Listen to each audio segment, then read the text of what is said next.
I'm Major Megan Jefferson, 36 years old, United States Air Force. I worked my way up from ROTC drills in Colorado Springs to commanding air crews under real operational pressure, the kind that doesn't make headlines, but keeps people alive. For years, I funded my sister's education, her apartment, her car, her comfort, everything she said she needed while I was deployed overseas. But when she sold my service medals online for wedding money, everything changed. Have you ever been betrayed by someone you gave everything to? The kind of betrayal that forces you to stop protecting the people who keep hurting you? If so, tell me your story in the comments. You're not alone. Before I tell you what happened next, let me know where you're tuning in from. And if you've ever had to stand your ground against family pressure, hit that like button and subscribe for more true stories about setting boundaries and reclaiming your worth.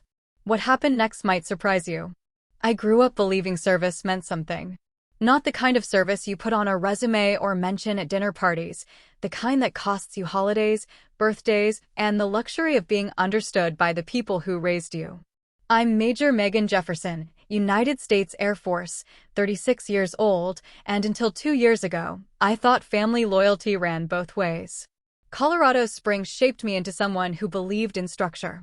My parents were high school teachers, practical people who valued education and stability. They had 2 daughters, me, the oldest, who joined ROTC at 16 and never looked back, and Hannah, 4 years younger, who learned early that being charming could get you further than being disciplined. The Air Force Academy took everything I had and gave me everything I needed. While Hannah was posting photos from high school football games, I was running obstacle courses at 0530 and memorizing aircraft specifications. My parents were proud then. They attended my commissioning ceremony, took photos with me in my blues, told their friends their daughter was an officer. That pride had a shelf life I didn't know about. Deployments came fast after I made captain.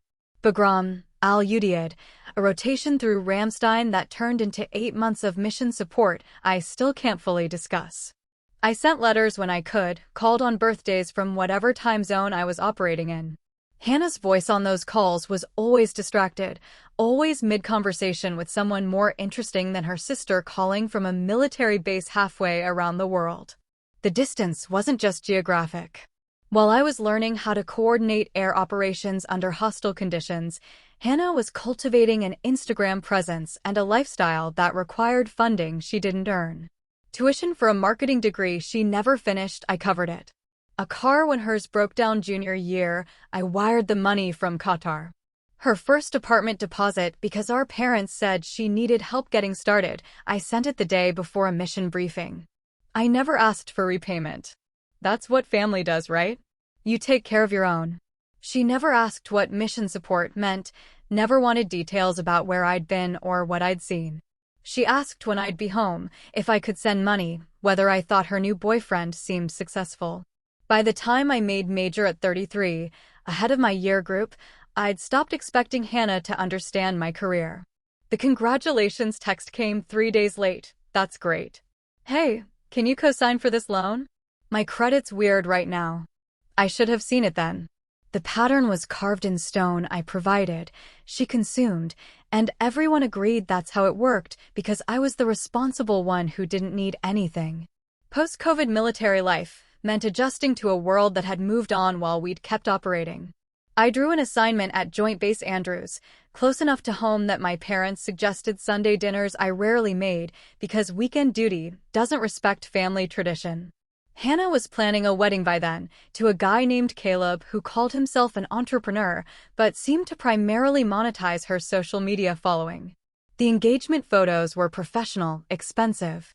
Hannah posted them with captions about building our empire and manifesting abundance. My mother sent them to me with a message, "Your sister's doing so well. When are you going to settle down?" I was 34, a field-grade officer managing personnel and operational readiness for units deploying to 3 different theaters. Settling down wasn't on my timeline. Neither was a wedding that apparently required a $40,000 budget. Hannah started calling my medals props when she helped our mother clean out storage boxes during a visit home. I was at the Pentagon, working air staff actions that couldn't wait for my input. She FaceTimed me from my childhood bedroom, holding up my shadow box of ribbons and badges. Do you actually need all this military stuff? It's taking up so much space. I explained that those weren't decorations. They were official military awards, some tied to classified operations. The shadow box contained my Aerial Achievement Medal, my Air Force Commendation Medal with 2 oak leaf clusters, and a citation from a Joint Task Force operation I still couldn't discuss in detail. Right, but they're just sitting here. Nobody even sees them. That should have been my warning. Instead, I told her to leave everything in the box, that I'd deal with it when I had leave. She said fine in that tone that meant the conversation was already over in her mind. The family group chat had become a place I checked out of obligation rather than interest. Hannah posted constantly, wedding venue updates, dress fittings, vendor complaints. My mother responded to everything with enthusiasm. My father sent thumbs-up emojis. I stayed silent mostly, reading messages between meetings and feeling like I was watching a show about someone else's family. When I did contribute, it felt wrong. I mentioned a change in my deployment cycle, and Hannah responded, "Can you just not schedule military stuff during my wedding?" She was joking. Probably. But Caleb jumped in. "Seriously though, you can get out of that, right? Family comes first." I didn't explain that you don't get out of deployments. I didn't explain that family had come first for me for years, in the form of rent checks and car payments and tuition transfers. I just stopped posting in the chat. My parents started calling me difficult. "Hannah's stressed about the wedding, Meg. Can't you just be supportive?" I'd been supportive for 15 years. I'd been an ATM with a sister attached. But pointing that out made me the bitter one, the career woman who didn't understand what really mattered. Caleb's influence seeped into every conversation. He had opinions about everything, especially things he knew nothing about. During a rare dinner at my parents' house, he told me most military people he'd met were just doing it for the benefits, and that real patriotism is building businesses that strengthen America. I nodded and finished my meal. You learn in the military that some arguments aren't worth having. You also learn that some people will never respect what they can't monetize. The jokes started small. Hannah would say things like, "Meg's got her fake hero stories again," when I mentioned work. Caleb would laugh, and my parents would do that thing where they pretend not to hear what was just said. Once, I mentioned my commissioning anniversary coming up, 14 years as an officer, and Hannah said, "God, are we still celebrating that?" 14 years. Deployments across 4 continents. 3 combat zones. 2 master's degrees completed during off-duty hours. A record that put me on track for lieutenant colonel ahead of my peers. And my baby sister thought it was something we should stop acknowledging. I began to understand that I'd trained my family wrong. I'd taught them that my time didn't matter, that my boundaries were negotiable, that my accomplishments were background noise to their real lives. I'd enabled Hannah to see me as a resource rather than a person.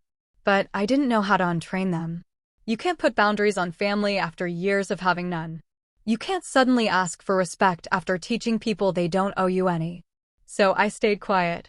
I showed up when I could. I wired money when asked. And I pretended not to notice that I'd become the least important person in my own family. The text came on a Thursday while I was in a briefing about operational security protocols. My phone was silenced, but I saw it light up during a break. Unknown number, but the message had a screenshot attached. I opened it in the hallway. Someone had sent me a photo of an eBay listing, authentic military medal collection, Air Force commendations and service ribbons, $250 OBO. The photo showed my shadow box. My actual shadow box, the one I'd told Hannah explicitly not to touch. The one containing awards from operations I couldn't discuss, with identifiers that tied back to units and missions that weren't public record. I called Hannah immediately. She answered on the 4th ring, annoyed. "What?" "I'm at a fitting. Did you sell my medals?" Silence. Then, "Oh. Yeah. I needed cash for the final venue deposit." "They're just replicas though, right? You said you get duplicates." "No, Hannah. I said the medals themselves can be replaced if damaged. Those specific ones are federal property. They have serial identifiers. They're just metal, Meg." "God, you're being so dramatic. I'll buy you new ones after the wedding." She hung up. I stood in the Pentagon corridor, phone in hand, trying to process what had just happened. My sister had stolen federal property, listed it for sale online, and thought it was equivalent to pawning old jewelry. I called my mother. She already knew. Hannah told us she was selling some old military things you didn't want. She said you were fine with it. I explicitly told her not to touch anything in that box. Well, she needs money for the wedding, Meg. You know how expensive everything is. Can't you just let this go? They're not mine to let go. They're government property with classification markers. My mother sighed, that particular sigh that meant I was being unreasonable. You always have to make everything so complicated. Can't you just call whoever and explain it was a mistake? I couldn't explain that federal property theft wasn't something you called someone about. I couldn't explain that those metals contained embedded identifiers that would flag the moment someone tried to authenticate them. I couldn't explain that my sister had just committed a crime that would bring federal investigators to her door regardless of what I did or didn't do. Instead, I said, I have to go, and hung up. The next call came from a friend who'd seen the listing before it was taken down. Meg, someone reported that eBay post to CID. Just a heads up, this is going to get official fast. Criminal Investigation Command. Which meant my sister's little cash grab had already entered the system. I sat in my office after the briefing ended and stared at my computer screen, not seeing anything on it. I'd paid for her education, her car, her apartment. I'd covered credit card debt and medical bills, and that time she needed a lawyer for a fender bender she tried to leave. I'd sent money from deployment zones and missed holidays and birthdays because duty called. And she'd stolen from me. Not borrowed. Not asked. Stolen. The knock came at 0800 on Saturday. I wasn't there, I was on base, catching up on administrative work. But Hannah called me, hysterical, barely coherent. There are federal agents at my door. They're saying something about stolen military property. Meg, what did you do? I didn't do anything, Hannah. You did. You reported me? Your own sister. I didn't have to. Those metals have tracking identifiers. The moment you listed them, the system flagged it. I could hear voices in the background, official and firm. Someone was reading her rights. Hannah was crying, saying she didn't know, saying it was a mistake. Tell them the truth, I said. Tell them you took them from my storage without permission and didn't know they were classified property. Make them stop. Tell them it's fine, that you gave them to me. I can't do that, Hannah. That would be filing a false statement. Just cooperate with them. She screamed something I didn't catch, and the line went dead. My mother called 30 seconds later. Then my father. Then my mother again. I let them all go to voicemail. I sat in my office and felt something cold settle in my chest, not satisfaction, not vindication. Just clarity. The Office of Special Investigations contacted me that afternoon. Agent Ramirez was professional, thorough. He asked about the metals, about their storage, about who had access. I answered every question directly, provided documentation, explained the timeline. Did you give your sister permission to take these items? No. I explicitly told her not to touch them. Did she know they were federal property? I told her they were official military awards tied to classified operations. He made notes. We'll need you to come in for a formal statement. This is standard procedure for property recovery. You're not under investigation, Major, but we need to establish chain of custody. Understood. For what it's worth, he said, and there was something almost sympathetic in his voice. This happens more than you'd think. Family members don't understand the difference between personal effects and government property.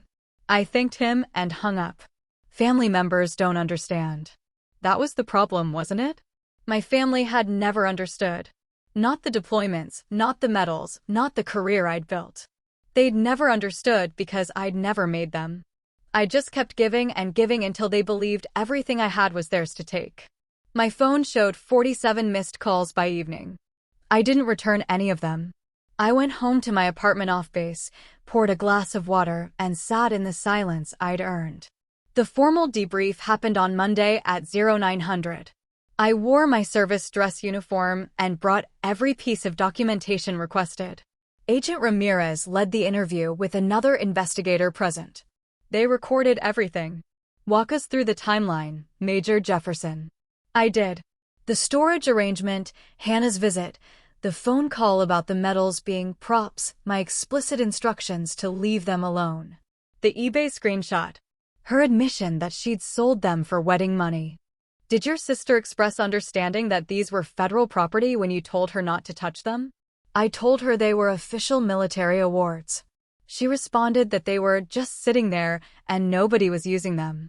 And after you learned she'd sold them? She said they were just metal and that she'd buy me new ones after her wedding. The investigator made a note. Did you file a formal complaint? No. I was informed the system had already flagged the transaction. They asked more questions. About my clearance level. About the specific commendations in the shadow box. About whether I'd been negligent in securing them. That last one landed differently. The items were stored in a locked box in my childhood bedroom at my parents' residence. My sister accessed that room and that box without my knowledge or permission. But you knew your sister had access to the house? I knew my family lived there. I didn't anticipate theft. Agent Ramirez leaned back. We're not suggesting negligence, Major. We're establishing facts. For the record, you took appropriate security measures for off-site storage of personal awards. Your sister's actions constitute unauthorized removal of government property. After they finished, they told me to wait. I sat in a conference room and watched the clock tick. At 10:30, my commanding officer entered. Colonel Larson, sharp-eyed and efficient, closed the door behind her. How bad is it? I asked. For you? Not bad. OSI is satisfied you weren't negligent. But Jefferson, we need to talk about operational security implications. Ma'am, your family now represents a vulnerability. Not because of what happened, theft happens, but because of how they might respond to the consequences. Are they likely to publicly discuss your career? Your assignments? I thought about Hannah's Instagram following. About Caleb's tendency to monetize everything. About my mother's book club friends who loved a dramatic story. It's possible, ma'am. Colonel Larson nodded. I'm recommending you for the squadron commander slot at Edwards that's opening up. You're on the promotion list already. This just accelerates your timeline. Clean break, new command, away from family complications. Is that an order, ma'am? It's a professional recommendation. You've earned the promotion, Jefferson. Don't let family drama interfere with your career. Take the transfer. She left me with paperwork and a decision that didn't feel like a choice. Later that night, I sat in my apartment and ignored 17 new voicemails.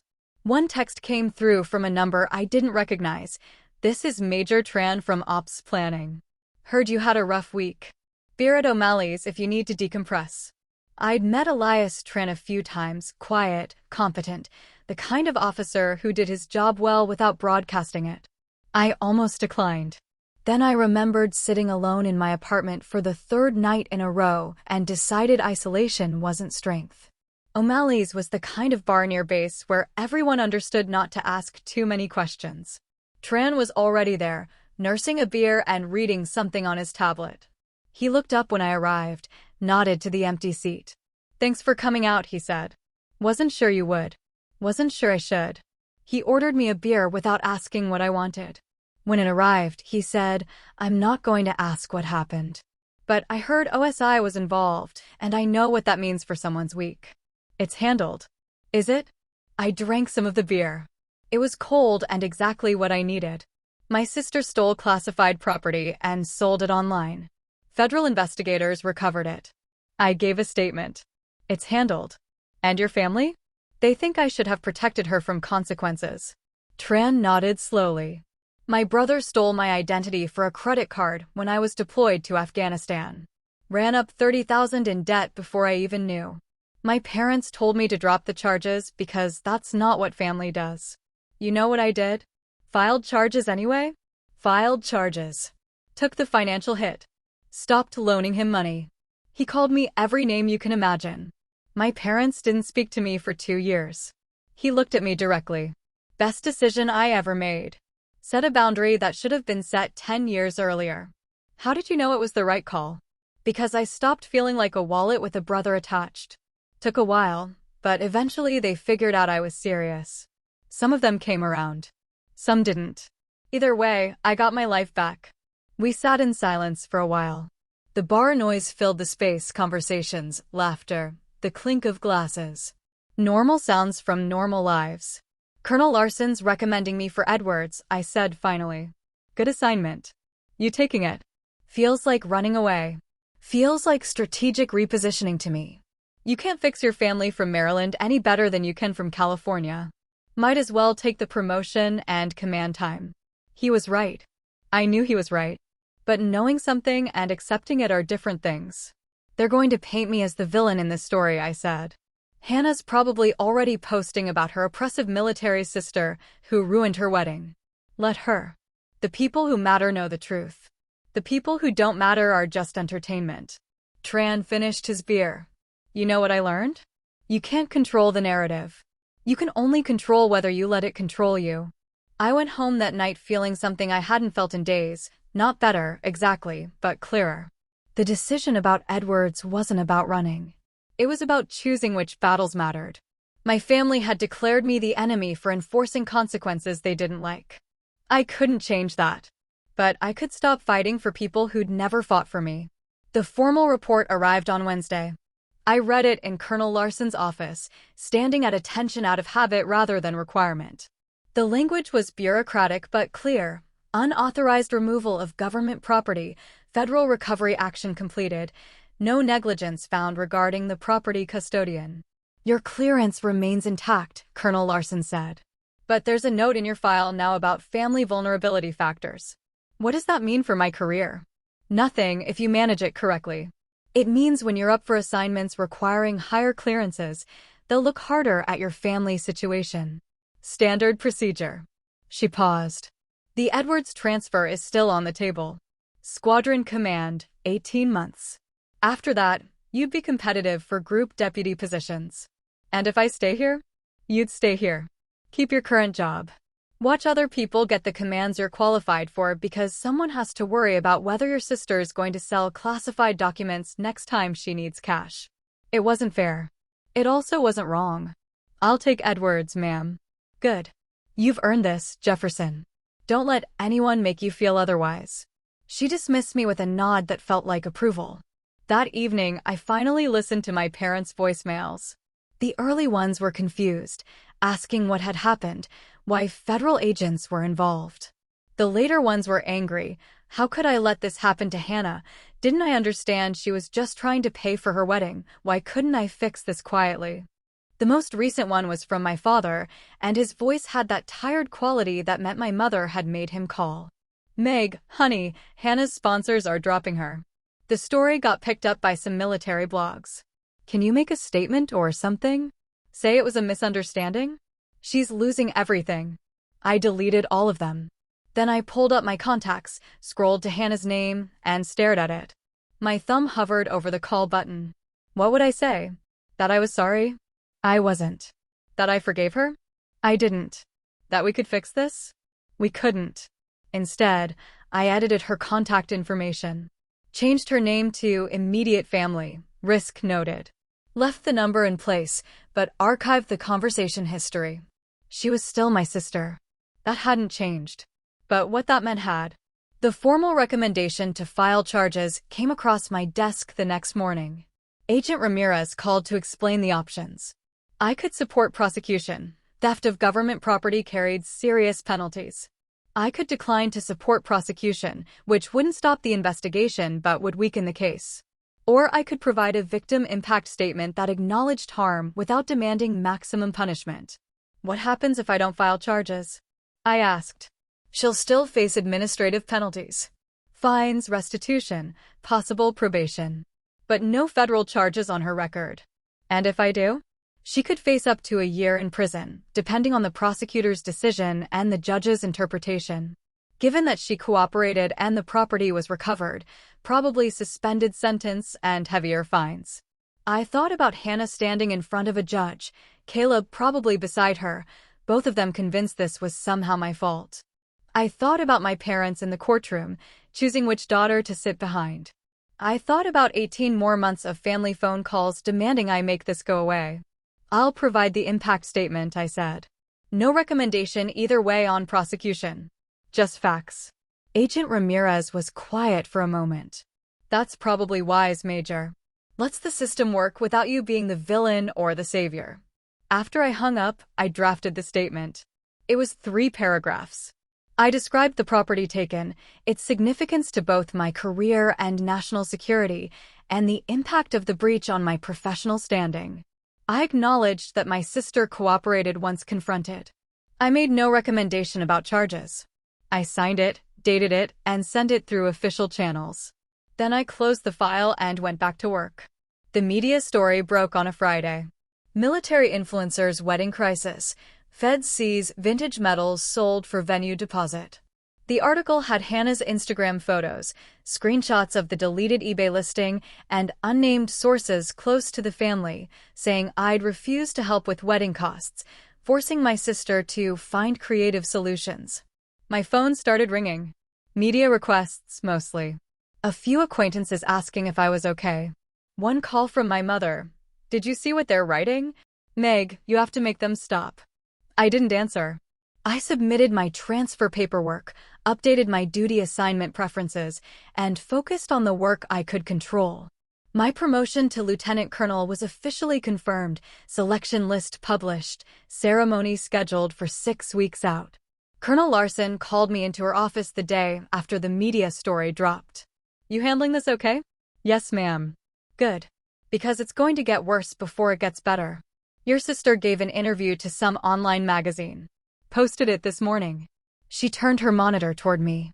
The headline read, When Family Chooses Career Over Connection, One Woman's Story of Military Bureaucracy. Hannah's face filled the screen, makeup perfect, Caleb's arm around her shoulders.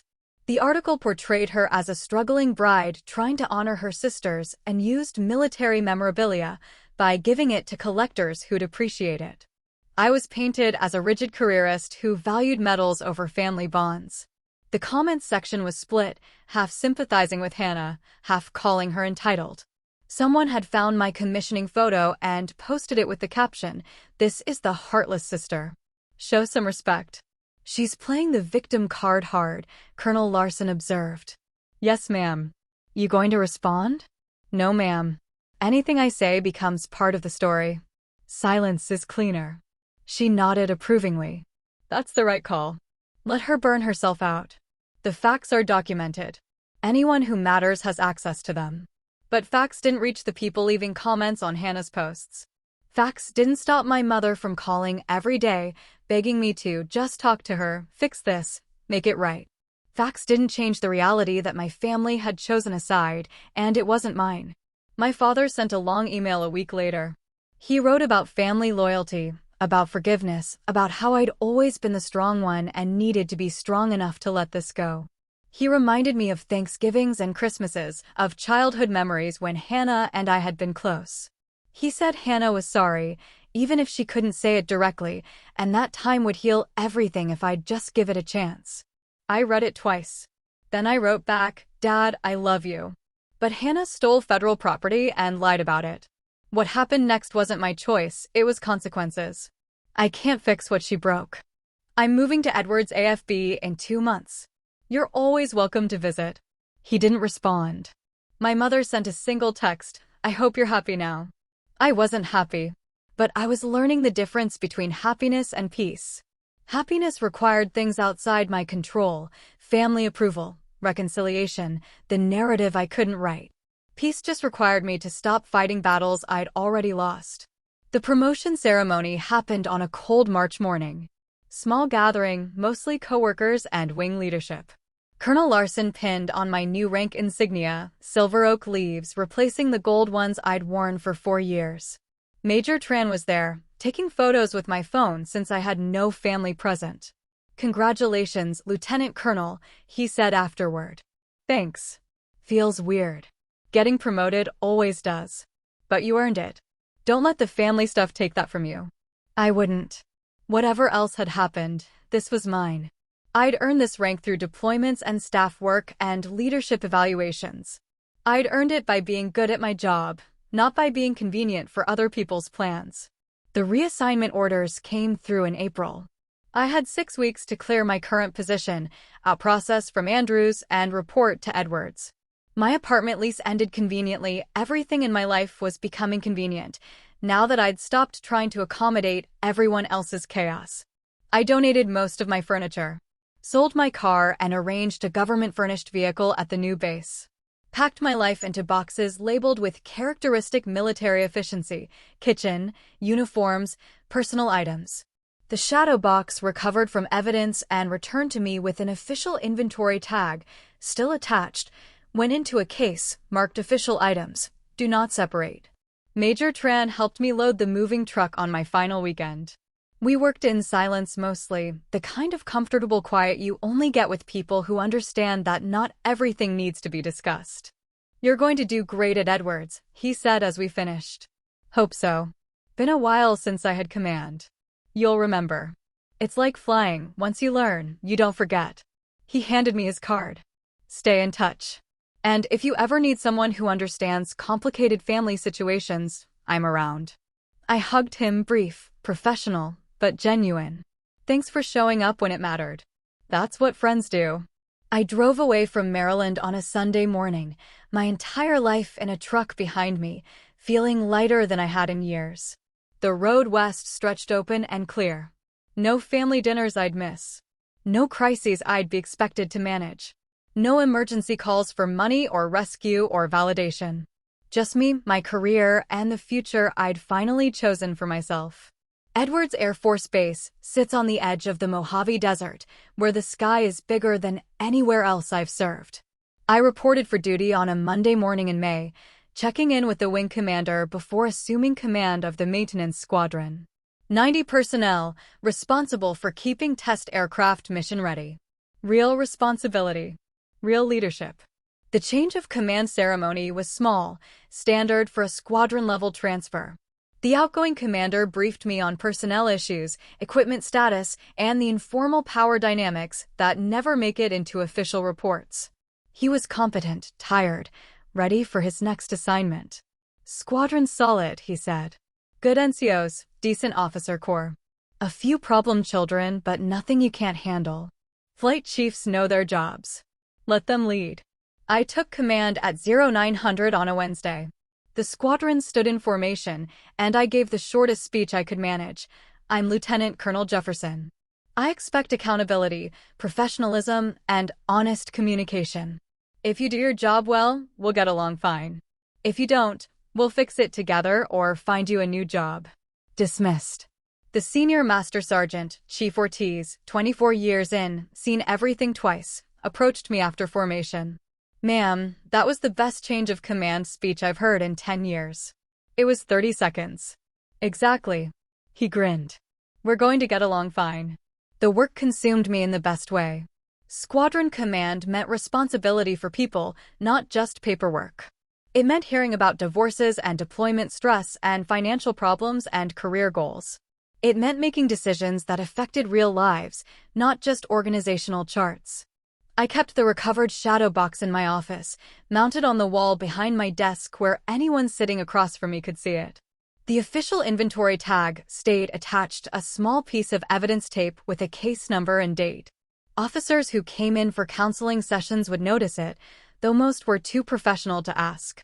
But the cadets did. Edwards hosted Academy cadets for summer programs, and they rotated through squadron offices to see what real Air Force leadership looked like. A second-year cadet, bright-eyed, eager, reminded me uncomfortably of myself at that age, pointed at the shadow box during a visit. "Ma'am, why is there an evidence tag on your awards?" I could have deflected. Instead, I said, "Because someone I trusted took them without permission and tried to sell them. Federal investigators recovered them." The tag reminds me that accountability isn't just paperwork, it's character. She processed that silently. Then, was it hard? Having that happen? Yes. But accountability is supposed to be hard. That's how you know it matters. She nodded, serious in that way young people are when they're learning things that will define them later. After she left, Chief Ortiz stuck his head in. "Good answer, ma'am." "Just the truth, Chief." Truth's usually the best answer. Even when it costs something. Especially then, I thought. But I just nodded and got back to work. The months passed in the rhythm of command, flight line issues, personnel evaluations, maintenance schedules, commanders' calls. I ran the squadron with the same discipline I'd learned at the academy: clear standards, consistent enforcement, praise in public and correction in private. The first few months tested me. Every new commander gets tested. But Chief Ortiz backed me when it mattered, and the flight chiefs appreciated that I trusted them to do their jobs. My parents stopped calling. Hannah's wedding happened without me. I saw the photos on social media before blocking her account. She looked beautiful. Caleb looked successful. Everything looked perfect in that carefully curated way that probably meant it wasn't. I felt nothing looking at those photos. Not anger, not satisfaction, just distance. Like watching strangers' lives through a window. A year into command, my mother sent a letter. Physical mail, forwarded through official channels. I almost didn't open it. But curiosity won. Meg, it began. No, dear, no love. Just my name. Your father and I have been talking. What happened with Hannah was unfortunate, but we understand now that you couldn't control the legal process. We're not angry anymore. We'd like to plan a visit to see your new base. Let us know what works for your schedule. I read it 3 times, looking for the apology that wasn't there. Unfortunate. Couldn't control. No acknowledgement that Hannah had stolen from me. No recognition that they'd chosen her side without hearing mine. Just a reset request, like we could pretend the past year hadn't happened. I filed the letter in my desk drawer and didn't respond. Maybe that made me petty. Maybe it made me unforgiving. But I'd learned something important. You don't owe people access to your life just because they're related to you. Family is supposed to be the people who show up when it matters, not the ones who demand you absorb their damage. Chief Ortiz noticed the letter on my desk before I filed it. Bad news, ma'am. Family stuff. Invitation to reconcile without any actual reconciliation. He grunted. Had that with my ex-wife. Wanted to be friends after she cleaned out our bank account. Told her friendship requires trust, and trust has to be earned. He paused. You don't owe anyone forgiveness they haven't worked for. Thought I was supposed to be the one with wisdom, Chief. Rank doesn't mean you've got all the answers, ma'am. Just means you've got more people watching when you figure them out. That night, alone in my base quarters, I drafted a response to my mother's letter. Wrote 3 versions, each one trying to explain why their invitation wasn't enough. Then I deleted all of them and wrote a single paragraph. Mom and Dad, I received your letter. I'm not ready for a visit. If that changes, I'll let you know. I hope you're both well. Meg, I mailed it the next morning and felt lighter for it. Not because I'd forgiven them, but because I'd stopped needing to. Hannah's letter arrived 18 months after I took command. It came through my parents' address, forwarded to base with my mother's handwriting on the outer envelope. Inside was a single page, Hannah's careful script. She always had pretty handwriting. Megan, it began. No, Meg. Formal, careful. I know you probably don't want to hear from me. I don't know if you'll even read this. But I need to say some things, even if you never respond. I was wrong. Not just about taking your medals, though that was wrong too, but about everything before that. I treated you like a bank account with a sister attached. I dismissed your career because it wasn't something I understood or valued. I took your help for granted and never acknowledged what it cost you. The federal investigation destroyed my influencer career. Lost all my sponsors, most of my followers. Caleb and I are divorcing. Turns out he was more interested in my income potential than in me. I've had to get a real job, and it turns out retail management doesn't come with the lifestyle I thought I deserved. I'm not writing for sympathy. I'm writing because I finally understand what you tried to tell me. Actions have consequences. I stole from you. I minimized your service. I chose wedding money over family integrity. I deserved everything that happened. I don't expect forgiveness. I don't even know if I deserve the chance to ask for it. But I needed you to know that I understand now. And I'm sorry. Really sorry. Not sorry I got caught, but sorry for who I was and what I took from you. If you never want to speak to me again, I understand. But if you're ever willing to try, I'll be here. And I'll spend however long it takes proving I've changed. Hannah, I read the letter sitting at my desk, the shadow box with its evidence tag visible in my peripheral vision. Outside my window, aircraft were landing in precise intervals, ordered, controlled, accountable. The letter sounded genuine. But I'd heard genuine-sounding words from Hannah before, usually right before she asked for something. The difference this time was that she wasn't asking. She was acknowledging. Maybe that mattered. Maybe it didn't. Chief Ortiz found me still holding the letter an hour later. "You okay, ma'am?" Sister wrote. "First contact since everything happened. Says she's sorry." Is she? Sounds like it. But I don't know if sorry is enough. He sat down without asking permission. That's what you get with senior enlisted, the earned right to speak plainly. My dad kicked me out when I was 17 for being gay. Told me I wasn't his son anymore. 15 years later, he showed up at my promotion ceremony. Said he was wrong, said he was sorry. Wanted a relationship. What did you do? Told him I appreciated the apology. Told him I forgave him. And told him that forgiveness didn't mean pretending the last 15 years didn't happen. We could start fresh, but we'd be starting from zero, not from where we were before. Did it work? Took time. But yeah, we talk now. Not father-son like before, but like two adults who have history and are building something new. Sometimes that's the best you can do. After he left, I drafted a response to Hannah. Kept it short. "Hannah, I received your letter. I appreciate the apology and I believe you mean it. But rebuilding trust takes time and consistency. If you're serious about changing, prove it through actions over months, not words in a moment. If you can do that, maybe we can talk. But the relationship we had before is over. If we build something new, it will be on different terms.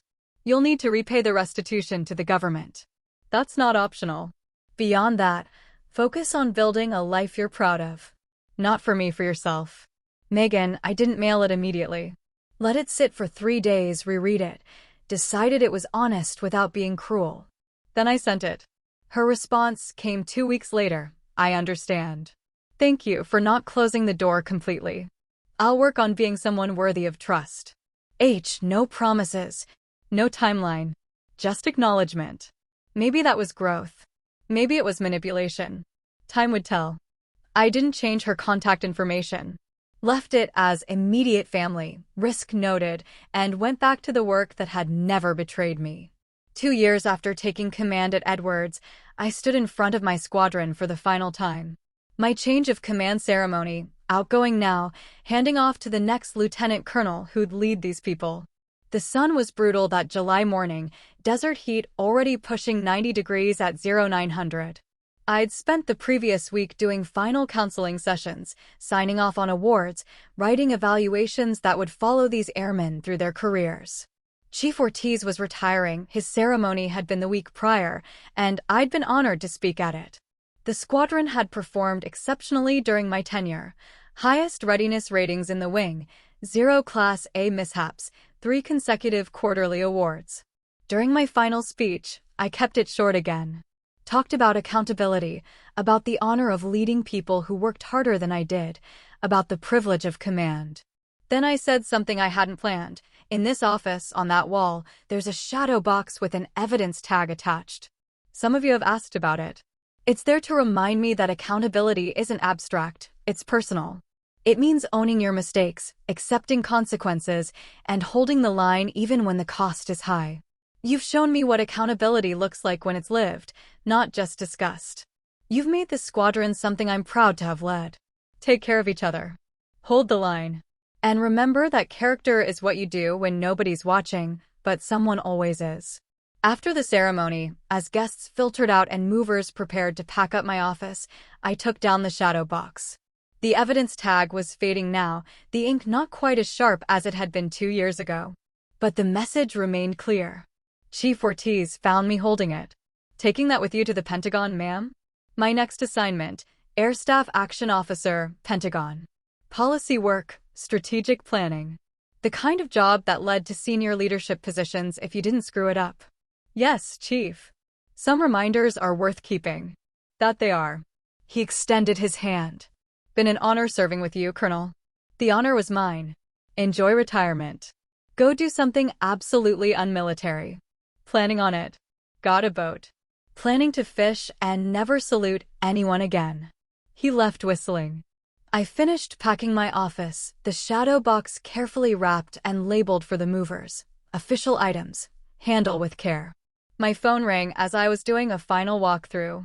Unknown Maryland number. I almost didn't answer, but something made me pick up. Megan. Hannah's voice uncertain. Hey. I know you're busy. Mom said you're moving again. Just wanted to. I finished paying the restitution. Last payment cleared yesterday. Took 2 years, but it's done. That's good, Hannah. How are you doing? I'm managing. Still working retail. Got promoted to district manager last month. Nothing glamorous, but it's honest work. A pause. I'm not asking to be sisters again. I know I burned that bridge. But I wanted you to know I've been doing what you said. Building something I'm proud of. I looked around the empty office, sunlight streaming through windows that would frame someone else's view tomorrow. I appreciate you telling me. And for handling the restitution. It was the least I could do. The actual least. She laughed, slightly bitter. Literally the minimum required by law. But you did it. That counts. Another pause. If you're ever back east and want to get coffee, no pressure, but I'd like that. Even just to talk like adults instead of whatever we were before. I thought about Chief Ortiz's story. About building something new instead of trying to resurrect what died. About the difference between forgiveness and trust. Maybe I said, let me get settled in Washington. We'll see. Okay. Good luck with the new job, Megan. I mean that. Thanks, Hannah. After I hung up, I stood in the empty office and felt something unfamiliar. Possibility. Not certainty, not trust, but the space where those things could grow if conditions were right. Maybe my sister had changed. Maybe she'd prove it over time. Maybe we'd build something new that looked nothing like what we'd had before. Or maybe we wouldn't. And I'd learned I could live with that too. The Pentagon is everything Edwards wasn't: enclosed, bureaucratic, thousands of people moving through fluorescent-lit corridors with purpose, but rarely urgency. I reported to Air Staff in September, took over a portfolio of fighter modernization issues, and settled into the rhythm of staff work. My office was small, standard issue. I hung the shadow box on the wall behind my desk, evidence tag still attached. It drew fewer questions here. Pentagon officers had seen stranger things. But occasionally someone would notice. A 2-star general visiting for a briefing paused in front of it during a break. That's an unusual display, Colonel. Yes, sir. Reminder about accountability. He looked closer, saw the evidence tag, nodded slowly. Good reminder. We could use more of that around here. I kept in touch with Chief Ortiz, occasional emails about fishing and civilian life. Major Tran got promoted to lieutenant colonel and took command at Langley. We traded messages about the peculiar challenges of military leadership and complicated family dynamics. Hannah and I exchanged Christmas cards that year. Hers showed her in business casual at what looked like a company holiday party, smiling but not performing. Mine showed me in service dress at a Pentagon ceremony.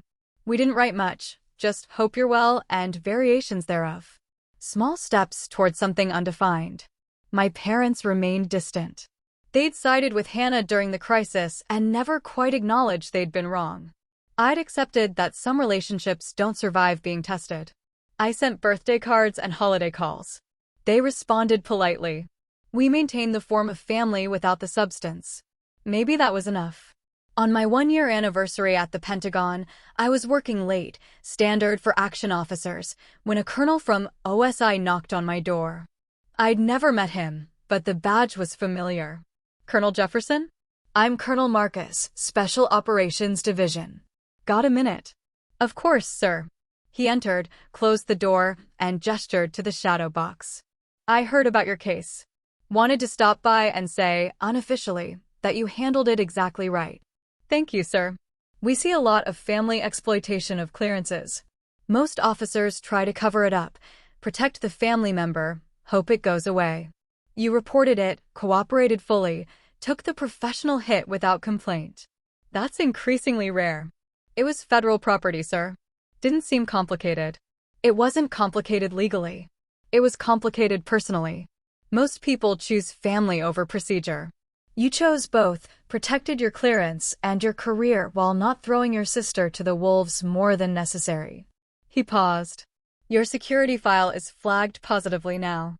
When you're up for senior positions requiring TS/SCI access, you won't have issues. That tag means you're accountable. After he left, I sat at my desk and processed what he'd said. The shadow box wasn't a mark of shame, it was evidence of character. The hardest decision I'd made had become proof I could be trusted with harder ones. I pulled out my phone and opened a text thread I hadn't used in months. Hannah's number. Hey, free for coffee when I'm home for Thanksgiving. Her response came 10 minutes later. Yes. I'd really like that. 3 weeks later, I sat across from my sister in a Starbucks near our parents' house. She looked different, older, tired, but more real somehow. Less performance, more presence. You look good, she said. Pentagon treating you well? It's a job. Lot of paperwork, lot of meetings. But I'm learning things that'll matter later. I sipped my coffee. Mom said you made district manager. Yeah, 12 stores now. It's exhausting, but I'm good at it. Turns out retail management is basically crisis management with lower stakes. We talked for an hour. Not about medals or investigations or the years we'd lost. We talked about work stress and apartment hunting and the peculiar challenge of being 30-something and figuring out who you are. It felt like meeting an acquaintance who might become a friend. Near the end, Hannah said, I know I already apologized. But I need to say it again. I was selfish and stupid and I hurt you badly. You didn't deserve any of it. No, I didn't. But you paid for it. Literally and otherwise. Doesn't make it even. Nothing will make it even, Hannah. That's not how this works. You make amends by being different going forward, not by balancing some cosmic ledger. She nodded, eyes wet but not crying. Are we okay? Or at least on the path to okay. I thought about it. Really thought. We're something. Not what we were. Maybe something better if we both keep working at it. But it'll take time. I have time. However long it takes. We parted with a handshake, deliberate, symbolic. Not a hug, not yet. But contact. Connection. Possibility. For years after the medals were stolen, I'm standing in a different office at the Pentagon, this time as a full colonel, 06, selected early, commanding a maintenance group at Nellis next summer. The promotion ceremony was last month. My parents came. Hannah came. We took a photo together, all four of us, and it felt almost normal.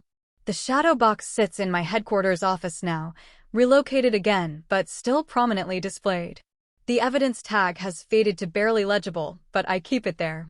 New officers rotating through ask about it less frequently. At this level, everyone has stories they don't fully explain. But the cadets still ask. I host Academy cadets for mentorship sessions quarterly, and they're drawn to the incongruity of an evidence tag on military honors. A first-year cadet, sharp and serious, pointed at it during her visit last month.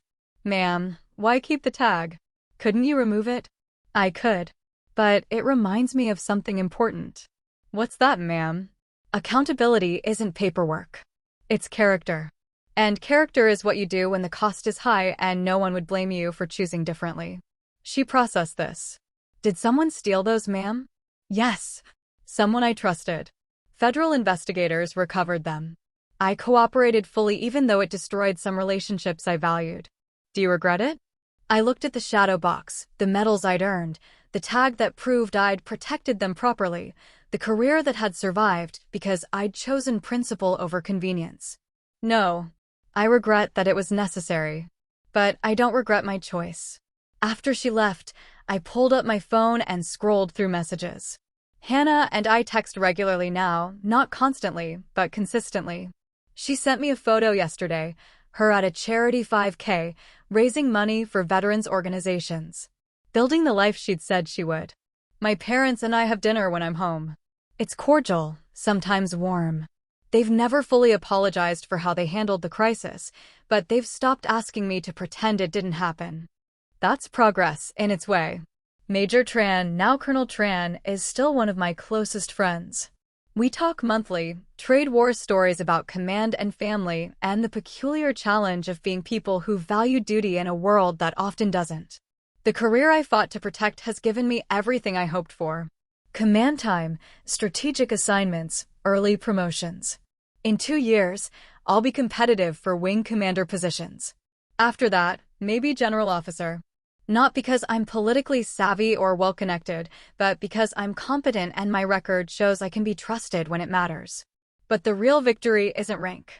It's looking at that evidence tag and knowing I made the right choice. It's having a relationship with my sister that's honest instead of transactional. It's learning that family doesn't mean absorbing damage.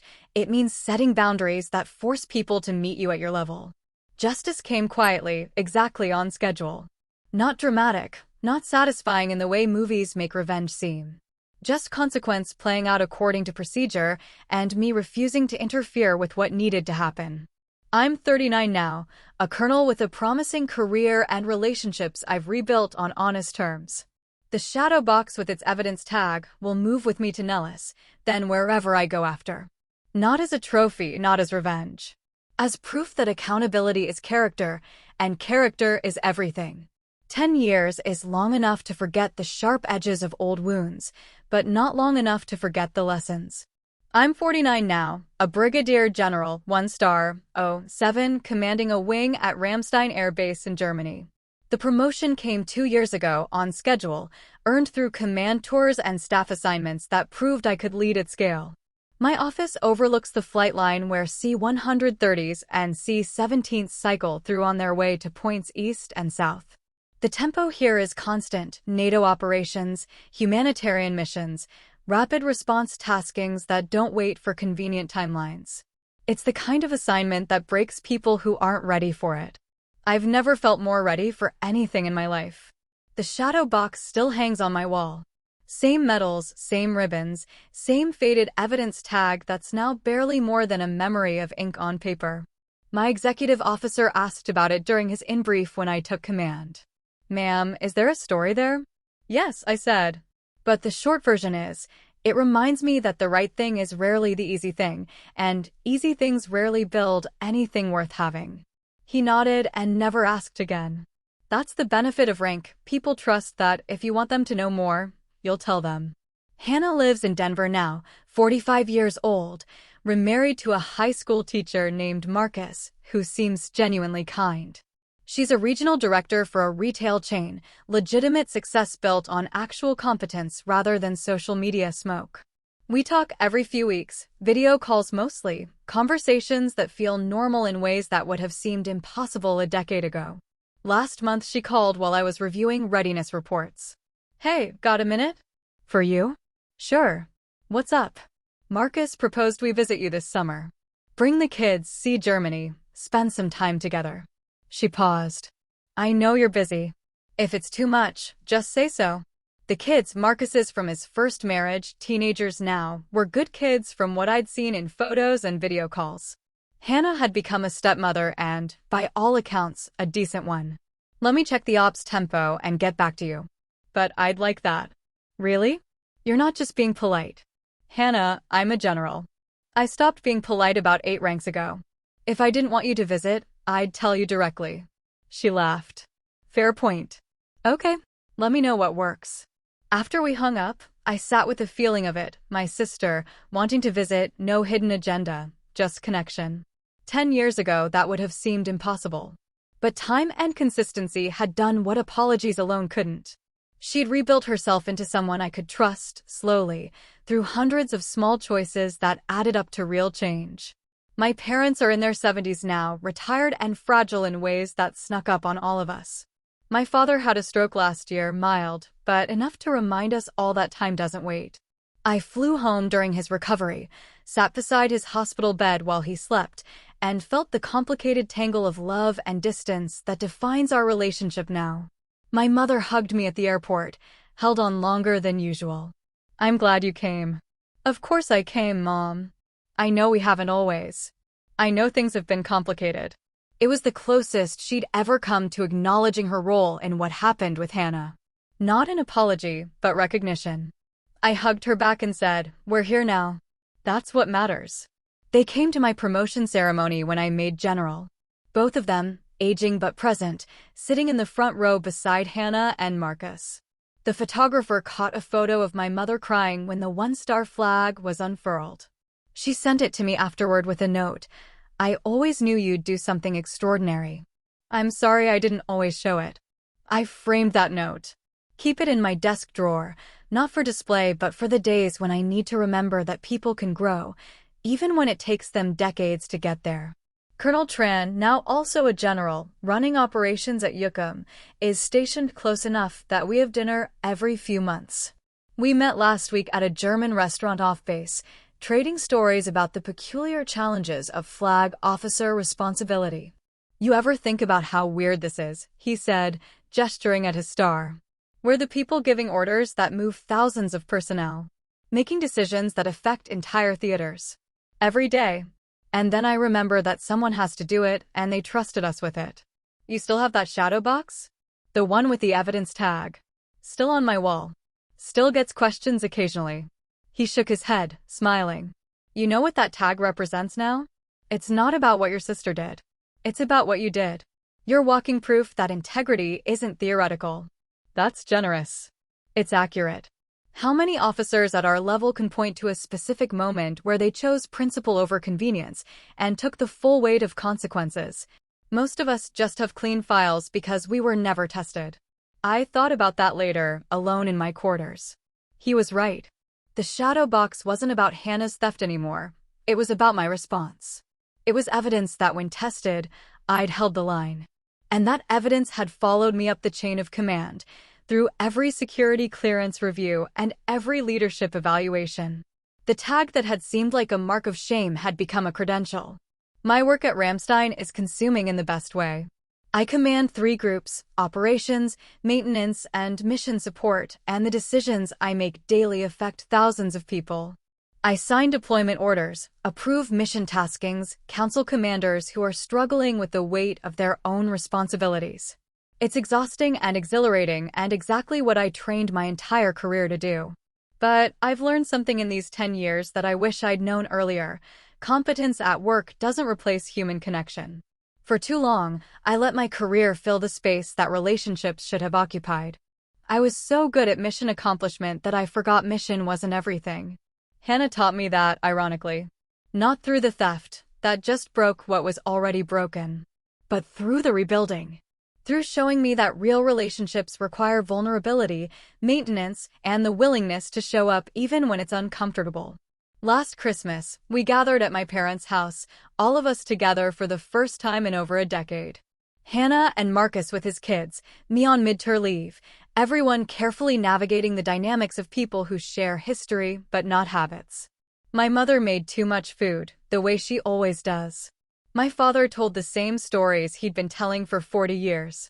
Hannah and I helped with dishes while Marcus entertained the teenagers with some story about his teaching disasters. This is nice, Hannah said quietly, elbow deep in soapy water. Normal. Yeah, it is. Think we'll ever stop being surprised by normal? I dried a plate, considering. Maybe. Or maybe we'll just get better at appreciating it. She smiled at that. You've gotten philosophical in your old age, General. 1 star doesn't make me old. Just experienced. Whatever you say, ma'am. She handed me another plate. Seriously though, thank you. For giving me the chance to prove I changed. A lot of people wouldn't have. A lot of people don't get sisters who actually do the work to change. You earned the chance, Hannah. All I did was leave the door open. That was everything though. You could have locked it. No one would have blamed you. I thought about the shadow box, about the evidence tag, about the decade of small choices that had brought us to this moment of dishwater and quiet conversation. I learned something from what happened, I said. Holding grudges takes more energy than building boundaries. I didn't forgive you quickly. But I also didn't waste energy on revenge or punishment. I just let consequences happen and stayed open to the possibility that people can grow. Did you learn that in the Air Force? I learned it from being human. The Air Force just gave me the framework to understand it. Later that night, sitting in my childhood bedroom, now a guest room, redecorated since I'd cleared it out years ago, I pulled up my phone and scrolled through photos from the day. My father laughing at something Marcus said. My mother hugging Hannah. The teenagers trying to teach me some social media trend I didn't understand. Me in civilian clothes, relaxed, smiling. I looked different than I had 10 years ago. Not just older, though there were more lines around my eyes and gray threading through my hair. But softer somehow. Like I'd finally stopped bracing for the next crisis and learned to exist in moments as they came. The next morning, before I left for the airport, my mother pulled me aside. "I need to say something I should have said years ago." "Mom, you don't have to." "Yes, I do. What happened with Hannah and your medals, we handled it terribly. We blamed you for enforcing consequences instead of supporting you through what must have been incredibly painful. You were right.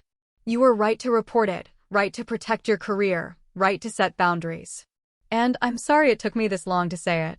I felt something crack open in my chest, not pain, but release. "Thank you. That means more than you know. You turned out to be everything we hoped for and more. I just wish we'd appreciated it better along the way." I hugged her, feeling her fragility and strength in equal measure. "We're here now, Mom. That's what matters." Flying back to Germany, I watched the Atlantic pass beneath me and thought about the decade that had brought me to this moment. The career that had flourished because I'd refused to compromise integrity. The family relationships rebuilt on honest foundations. The understanding that justice isn't always dramatic, sometimes it's just consequences playing out according to their nature, and you refusing to interfere. The shadow box would move with me to whatever assignment came next. Maybe a second star if I continued performing. Maybe a Pentagon position at the 3-star level. Maybe something else entirely. But wherever I went, that faded evidence tag would go with me. Not as a reminder of what was stolen, but as proof of what was kept. Hannah visits this summer. We'll tour castles and drink beer gardens and let her stepkids complain about how boring European history is. We'll have real conversations and probably some uncomfortable moments, because that's what families do. But we'll also have connection, built slowly over a decade of consistency and trust. My parents won't be around forever. But they'll leave knowing we found our way back to something real, even if it took longer and looked different than anyone expected. And I'll keep serving, keep leading, keep making decisions that matter. The stolen medals taught me something the Air Force couldn't. Accountability isn't just about following rules. It's about holding the line when no one would blame you for letting go. It's about building the life you can be proud of, even when it costs you the life others wanted you to have. 10 years later, I'm exactly where I'm supposed to be. The general I was meant to become. The sister Hannah needed me to be, not perfect, not endlessly forgiving, but present and honest. The evidence tag has faded to almost nothing now. But the lesson it represents has never been clearer. Character is what remains when everything else is stripped away. And mine has been tested, proven, and found sufficient. That's worth more than any medal. Thanks for listening. I drew a line and kept it, and it changed everything. If this hit home, tap like, subscribe, and share it with someone who needs the push. New stories every week. Your turn. Have you ever had a family member sell or borrow something important without asking? What did you do? Where's your line? Protect family or protect yourself, and why? Would you have reported it or handled it privately? If someone pays restitution, does that earn a second chance or just close the account? What's one boundary you wish you'd set sooner? Drop your answers in the comments. I read them all.